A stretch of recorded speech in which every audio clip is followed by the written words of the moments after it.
We're talking about back to school. Alberta, it starts today with Calgary. Well, in Yukon, students have been back in class for very nearly 2 weeks now. They were among the very first in Canada to return. Now, granted, Yukon's situation is a little bit different. It's only ever had 15 cases of COVID-19, but still, like everywhere else in the country, there are new rules in place to help keep students, teachers, and staff safe. We're going to talk about all of those changes and how things have gone. Let's have It was strange. It was frustrating.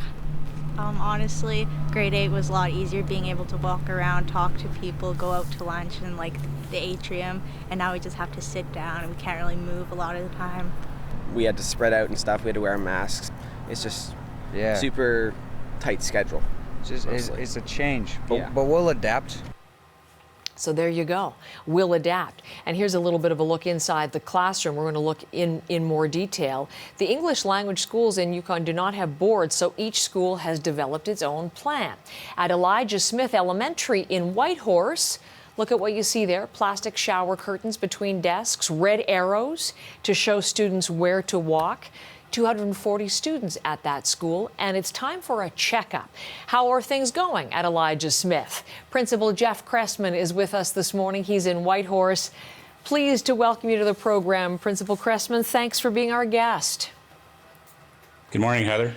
Here we are, nearly 2 weeks in. How's it gone overall? I'd say, today will be our 9th day.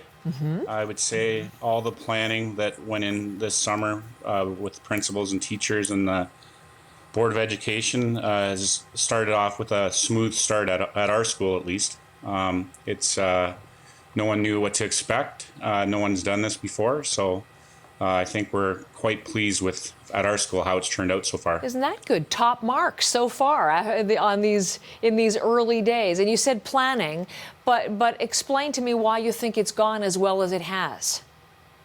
I think all the hard work by teaching staff at Elijah Smith, for example, most of the staff was in a week ahead of time. Not that they had to be, but getting their classrooms ready, figuring out how far apart 6 desks or 6 feet is, figuring out what you can have in the classroom and what you can't. Quickly find out how much equipment and desks and things like that teachers collect. It's all now in a storage area. So just how to make your room so it's got the most space to get students into the classroom. And we're looking at pictures of your classrooms as we speak. So the plastic shower curtains, the clear marking, the clear mask policy. What about cleaning and disinfecting? Has that been ramped up a lot? Yes, so there's more custodian staff. There's somebody there all day, and then there's quite a crew at the end of the day who are there to do deep cleaning. But the custodian at every school, what they do is they go around and 3 times a day for our school between 8 o'clock and 3:30, 3 times throughout the day, they clean the handles of every door. They clean all the locker handles. They do a cleaning of all countertops. So there's just a constant cleaning going on. So if it's gone as well as glad to hear that, has there been any area where there have been problems or questions or concerns, Principal? So probably a few areas. One is recess and transition times outside. We've had to look at our plan, and we have 14 classes, so we have about around 250 to 260 kids at the school.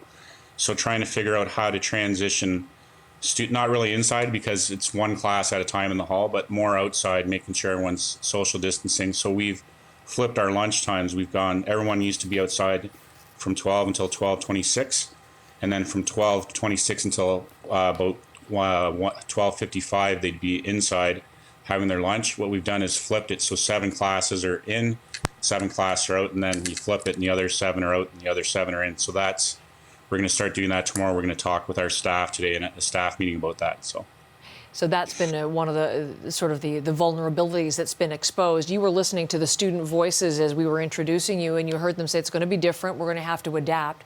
Certainly, we've heard from elementary school teachers elsewhere in the country who have expressed concern about how particularly the youngest students, will handle this and whether they will even be able to comply. What have you found in terms of how the students have done? Well, all the administrators up here met with the chief medical officer on a Zoom meeting, and we talked about younger students. And the goal is not to have them 6 feet apart the whole school day. The goal is to have them apart as much as possible. So there's going to be moments where there's 2 students that are within that 6-foot bubble, but the goal is to have your room set up so that there's those spots where they can be distanced out. But that a 5-year-old child, they're not going to stay apart all the time. So it's for our students, they've done a really good job walking in the hall. They've done a really good job when they're lining up outside and in the classrooms for the most part. Like not every classroom set up with a shower curtain either. That's 2 classrooms.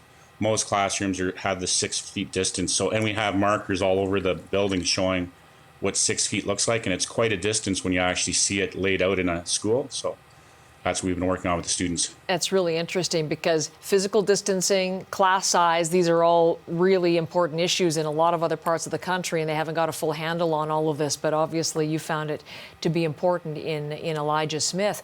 What about the teachers? What are they saying to you so far? Well, I think at the start, everybody was anxious.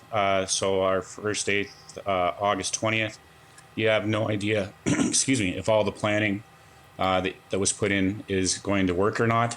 And I think I said to your producer last night that I'd say everyone was pleasantly surprised that it felt, as weird as it sounds, it felt like school, even with the distancing, the smiley faces. The teachers are teachers because they like to be around children and like to work with children. So they were back doing what they're passionate about. So I think we have a whiteboard at our school for staff to write down any concerns they have. Mm-hmm. They can email us, and we answer those right away. So I think staff would say that they're still anxious. I mean, we're 9 days in. There's always a chance of an announcement being made that we're not doing face-to-face school because of a peak in COVID. But so far, we've been pretty fortunate up here in the Yukon.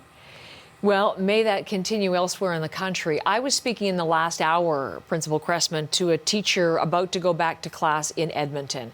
And one thing she said to me, she was thankful she's a teacher and not an administrator like you, because she really didn't know how you would be handling it. She thought it was such a tough job to get all of this planning in place. I realize Yukon's a little bit different situation in that it's had so few cases throughout the pandemic. But what advice would you give to other administrators, to other principals watching in terms of what you've done that's worked, what they might do as they too return to class?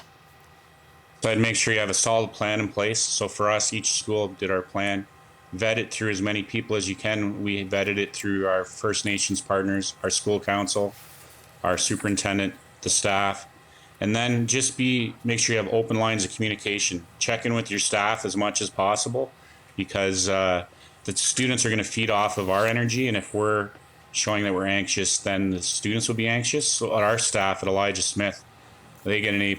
They've worked really hard on being positive, and maybe at the end of the day they come to my office and talk about their concerns, but they're not showing it during the day. So it's really, at the end of the day, this is all about the kids. Let's get the kids back to school and let's keep them safe, and that's a teacher's job every day anyways. So it's just a little different with COVID.